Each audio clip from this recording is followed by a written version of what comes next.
Bonjour à tous. Macron est sur TikTok. Il a cru bon de dialoguer avec un influenceur islamiste qui propose de punir physiquement des femmes qui ont des amis garçons. Et effectivement, on va l'écouter tout à l'heure, et l'extrême gauche défend ces gens-là, hein, y compris les féministes d'ailleurs. Hein. Voilà, c'est vraiment une décadence sans fin. Mais bon. Et cet influenceur se fait appeler Saint. C'est un petit chevelu, vous allez voir. Donc la vidéo en réponse d'Emmanuel Macron a été visionnée près de 7 millions de fois. En moins de 24 heures, une visibilité non négligeable pour les deux hommes mentionnés par le locataire de l'Élysée. Alors l'un, c'est Mazdak, je le connais, il donne des conseils souvent juridiques, c'est assez sympa, il essaye d'expliquer des choses sur les contrats, consommation, emploi, etc. Et l'autre, le chevelu, il se fait appeler Saint, 245 000 abonnés sur TikTok, 92 000 sur Instagram. Mais il ne parle pas que du code de la route. Hein. Sur les réseaux sociaux, outre des vidéos de promotion commerciale ou de conseils beauté, on trouve des réactions à l'actualité, islam radical, propos contre les forces de l'ordre, beaux cris contre le président de la République, attaque contre Bolloré, voilà. Hein. Visiblement, l'équipe à Emmanuel Macron n'a pas du tout vérifié le profil de l'interlocuteur à qui il faisait l'honneur de lui répondre. Que nous dit-il ce monsieur? Il y a un nain qui est marié à sa prof de français qui dirige un pays qui fait la taille d'une chips.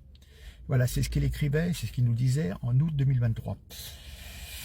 Il réagissait à une émission de télévision au cours de laquelle la présentatrice suggérait à son interlocuteur de conformer l'islam au cadre républicain français. Voilà. Hein. Alors il disait dans son délire, cet influenceur, il n'y a pas un humain qui a mis sa patte, c'est que les paroles d'Allah, et toi tu penses qu'il y a un nain qui est marié à sa prof de français, qui va venir modifier l'islam. Voilà. Ça a bien fait rire ses abonnés, mais je pense que Emmanuel Macron doit se mordre les doigts, d'avoir répondu à ce monsieur. Enfin, il ne se peut pas que se moquer de Macron. Hein. Il a une certaine vision radicale, voire rigoriste de l'islam. Hein. Il s'attaque ainsi au concert. Il rappelle à ses abonnés que la musique est haram, illicite, donc interdite. Hein. Contrairement à de nombreux utilisateurs de TikTok, il ne met pas de musique en arrière-fond. Parce que quand tu es musulman, tu sais que la musique c'est haram. Hein, voilà, donc il leur demande de s'éloigner au maximum de la musique. Il dénonce les sports de combat, qu'il juge haram. Sa vision de la femme pourrait également déplaire au palais de l'Élysée. Dans l'une de ses vidéos, le jeune homme ne comprend pas que les hommes qui ont des revenus suffisants laissent leurs femmes aller travailler. Et il est hors de question qu'une femme puisse travailler dans un environnement mixte. Voilà. Hein. Il n'est pas choqué également qu'une fillette soit voilée. Voilà. Hein. Il ne va même pas condamner la polygamie. Voilà. Donc, Macron, qui ne rate pas une occasion pour se faire voir, eh ben, il y aura d'autres à faire, faut croire.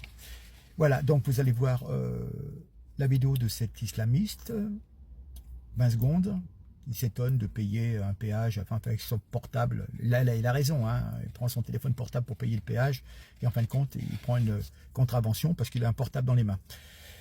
C'est une chose, et puis vous allez voir la réponse de Emmanuel Macron. Mais bon, on est quand même tombé bien bas, on est loin. Vous voyez le général de Gaulle en train de répondre à monsieur Dupont concernant la taille des boîtes aux lettres ou les dimensions du téléphone portable. Enfin bref, voilà, des conneries. Bref. Voilà. C'est Macron 2025. Hein, voilà, le génie de la finance. Allez, regardez, mais... nul à chier. Au revoir, merci. Si la femme dont vous avez envie de marier a un de ces 3 critères, je vous conseille de fuir et de lui mettre une balayette au passage. Celles qui ont des amis garçons, celle-là c'est vraiment une dinguerie, je pense que tout le monde est d'accord avec ça. Personne n'a envie que sa femme ait des amis garçons qui lui disent « Ah t'es trop marrante ». Ma femme elle est marrante, je vais te mettre une patate, on va voir si c'est marrant aussi. C'est mort. Je viens de me manger 90 € d'amende et 3 points sur le permis parce que j'ai payé avec mon téléphone en Apple Pay au péage. Il y a 0 vanne. C'est quoi tous ces policiers? Qu'est-ce que j'ai fait? J'ai juste payé le péage avec mon téléphone. Bonjour, je viens de vous voir. Quoi? Vous avez raison. Je crois qu'en 2025, on doit pouvoir payer au péage avec son téléphone. Donc j'ai passé le dossier au ministre de l'Intérieur et on va collectivement régler ça. Merci pour l'alerte.